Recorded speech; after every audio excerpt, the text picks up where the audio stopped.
அனைவருக்கும் வணக்கம். வீட்டில் இருக்கிற 4 பொருளை மட்டும் வச்சு பொட்டுக்கடலை உருண்டை எப்படி பண்ணுறது அப்படின்னு பார்க்கலாங்க. அதுக்கு ஒரு மிக்ஸி ஜாரில் 1 கப் அளவு பொட்டுக்கடலை எடுத்துக்கோங்க.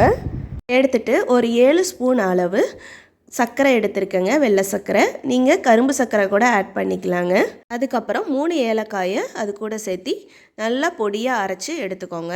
அதுக்கப்புறம் அதை ஒரு பாத்திரத்தில் ஆட் பண்ணிவிட்டு 1 ஸ்பூன் அளவு நெய் விட்டு கொஞ்சம் கொஞ்சமாக தண்ணி விட்டு நல்லா கட்டி இல்லாமல் ஃபுல்லாக நல்லா பிணைஞ்சு எடுத்துக்கோங்க. பாருங்கள், கையில் ஒட்டாத மாதிரி இந்த அளவுக்கு பிணைஞ்சு எடுத்துட்டு கொஞ்சம் கொஞ்சமாக எடுத்து ஒரு உருண்டையாக பிடிச்சி அதையே ஒரு பிளேட்டில் ஆட் பண்ணிவிட்டு அதுக்கப்புறம் நீங்கள் எடுத்து சர்வ் பண்ணிக்கலாங்க. நல்லா டேஸ்டான பொட்டுக்கடலை லட்டு ரெடி. இந்த லட்டு பண்ணும்போது துருவிய தேங்காயை நெய்யில் வறுத்து கூட இது கூட ஆட் பண்ணிக்கலாங்க. இன்னும் நல்லா டேஸ்ட்டாக இருக்கும். இந்த மாதிரி பண்ணி கொடுத்தா குழந்தைங்கள்லேருந்து பெரியவங்க வரைக்கும் எல்லோரும் விரும்பி சாப்பிடுவாங்க. இந்த வீடியோ உங்களுக்கு பிடிச்சிருந்தா like, share and subscribe. Thank you for வாட்சிங்.